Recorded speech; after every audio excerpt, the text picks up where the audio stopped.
There are always two sides in a debate, and in the city of Cannon Beach, that divide is certainly on display. I'm sorry that it's come to this, I really am. Just pick a street and you'll see it. We're very politically engaged. That's a good thing. I'd rather it not be so divisive. May 20th is the regular district election in Clatsop County. Specific to Cannon Beach are two opposing ballot measures, 4-235 and 4-236.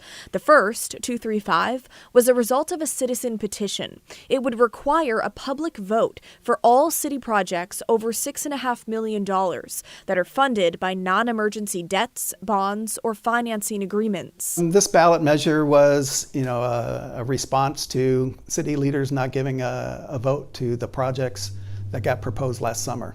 Randy Neal, a member of Cannon Beach Together, a political action committee, was behind the initiative. The only way we can have a vote going forward for anything in the future will be if we, modify the city charter.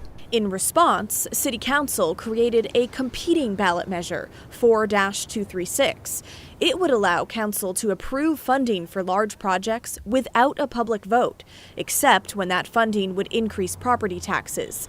This is essentially what happens now. Well, the status quo in Cannon Beach is great. Almost everyone who works and lives in the city has a take, and they're ready to share it. Yes, 235. Hannah Bushard, who owns Seabreeze Court, is in favor of Measure 235. And so this will give the voters an opportunity to have more of a say in what happens in our community. Something she says is not part of the status quo. It's really discouraging to feel that the elected officials don't really consider your thoughts and opinions when they're making decisions. So that's part of actually why I ended up running for city council. Eric Ostrander, elected this past November, is one of the only councilors in support of the measure that would effectively take power away from council. The community cares, and they want to be educated on what's going on with the large projects. Projects like renovating City Hall, the police department, and the local school. I think that we all live in this community, and we should be able to have a say in what sorts of things are happening in our town.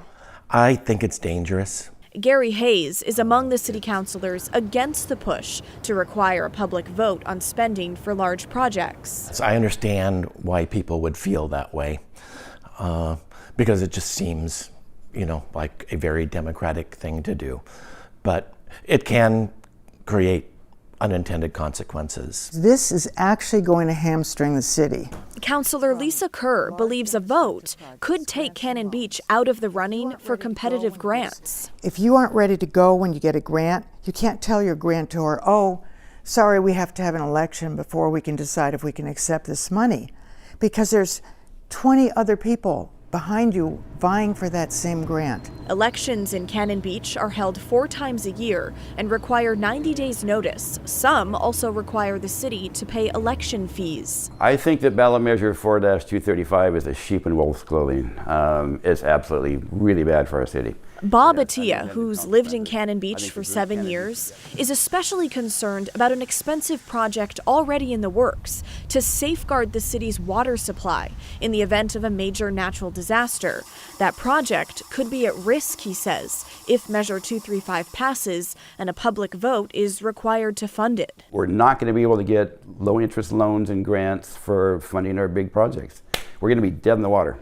Not going to be able to do it. Projects of this size take years to develop, get the budget, get the designs, get the community involvement, and we have plenty of time to bake in a vote. Well, I feel very sad. Mayor Barb Knopp sees the divide reaching deeper than money. I have worked really hard as mayor to try to bridge the gap between the divisions in the community, and I feel like I failed.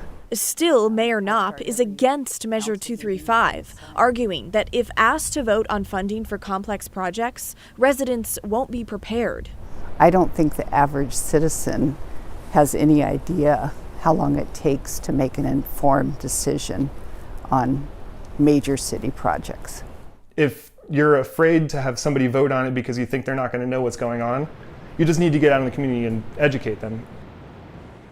The mayor says no matter what happens with this vote next week, there will always be the opportunity for public comment on big projects, which she says does impact her decision making. However, many who work in town and are in favor of ballot measure 235 don't agree and say not being heard is the main reason they're pushing for this in the first place. Those against it also arguing semantics in the wording of the measure, namely its lack of defining what a project is. Now, Election Day is May 20th, 8 days away, and we'll be watching how this all unfolds. But first, we want to hear from you. Even if you're not a Cannon Beach resident, we know a lot of you visit the area. Who do you think should have a final say on funding big projects? The councilors elected to lead the city, or should the public get a chance to vote?